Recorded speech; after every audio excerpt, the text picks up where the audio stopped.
How do you get to that stage where you get?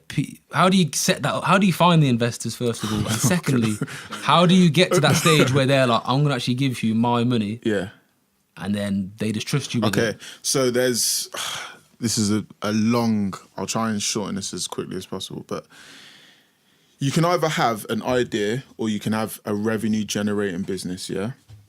If you have an idea, the idea best be like a well-beaten idea, like just a very, very big idea that can generate the so the investors know that they're going to get an ROI. Yeah, has to do something special, basically. Yeah.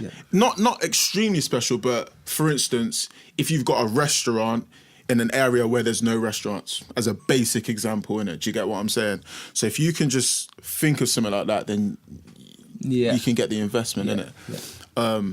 Otherwise, you've got a business or something that's generating revenue, and then you've got a scope to generate more revenue. So, for instance, if your business is valued at £1 million, for instance, yeah. Now, how do you get your business valued? Is that done by a professional, or is that just you? No. It's done by a professional. Okay. But then in certain industries, there's multipliers in it. So in the fashion industry, I can't remember what the multiplier is, but I think it's like ×5 or ×6. So for instance, if you're doing £1 million in revenue, they'll value your business at 5 million. Do you get what I'm saying? Mm-hmm. So then your shares. So if you're going to sell 10% of your business, that would be £1 million. Mm-hmm. Do you get what I'm saying? Mm-hmm. So that's how that works. To get to that point, I can't really say. You'll know in yourself if you think you need investment or not. Mm-hmm. If you can do it without investment, that's actually better because you retain all of your business, innit? Yeah. But if you do get a bit of investment, it does help progress growth, innit? So like, for instance, we did a collab with Katie McDermott. Who's that by? I've never heard of that lady. She's like a Love Island sort of celebrity. Okay. Yeah.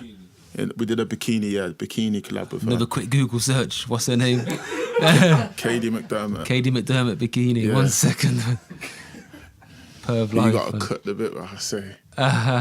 You understand? Is she fit?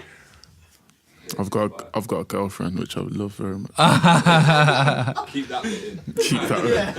Keep that. I'll show her. People that come on here got a habit of powering themselves or making it bait in front of their missus. She's all right. Man. So we did a collab with her, like, and to the scope of how big or how small the collab would have gone. Obviously, it's about capital, isn't it? So you gotta. With more revenue or more capital injection, you can just do more things, basically. Mm-hmm. Do you get what I'm saying? So it's up to you to decide whether you want an investment or not. Do you think you could have got to this stage without an investor? Well, we only got an investment mid last year, innit? So yeah, 100%. And I just think this year is going to be a madness. Yeah. Because of the increased capital that we have. Of course, man. And your boy, the footballer, Cyrus, is he an investor as well? He's like a silent partner. Do you get what I'm saying? He's a silent partner, but he does a lot. Not no more. He does a lot, but that's we got other things that we do together as well. Anyway, so it's like we're business partners. Because I saw him. I went on your Instagram when I was preparing for this, and I saw him post something on your Instagram. And I like football, but I'm not massively into it. But I clocked him because Fulham just got promoted, right, to the Premier League. So I've seen him on TV. I thought, I've heard he's from Cov as well. I think my boy was in like the year below, so he's a massive football fan. He told me. So yeah, man, that's sick that you got people like that. Does he bring any? Well, obviously he's a silent partner. Yeah. So have you not had the conversation with him where you're like, if you become more of a prominent figure in it? The thing is, he's always done that, even from when we started the business, from a friend's perspective. So he's introduced us to a bag of footballers that we give goodie bags and stuff to all the time that post and promote for us. So he's helped the business grow anyway before he was officially a part of the business. But so he does that anyway. It's just natural. Do you know what I'm saying? So there's a brand called Fresh Ego Kid. You heard of that? That's like football oriented. That's fully. We don't want to go down that direction in it, but that's fully football. I think that's an ex-footballer that made that brand. Yeah, that Marvin. But he's what's it? I don't know who the guy is. I don't know what his name is, but they like cater to like, like the street kind of scene, Asylum. The rap scene, and that. I think like all the rappers wear it. Yeah, Foot Asylum. Is that a sly dig at that brand? Are you not rating that brand? Nah, that's not a dig. That's not a dig still. Because I was going to ask you later on what other UK brands you like, but we'll get to that in a sec. That's cool. So Are you worried that it will go down that? Have you got other footballers through your boy that will wear the brand as well? Yeah, loads. Like when we go Fulham games, everyone's wearing Oh, section. serious? That's it. And obviously, Cyrus has been to different teams, so kind of whatever team we connect with, he's at, we connect with as well. Yeah. So what's the big, without, if you don't want to say the names, it's a bit cringy. What's the biggest footballer that you know for a fact has worn it in public or even at home or in the gym or something? You know Oscar that used to play for Chelsea? Yeah. Oscar.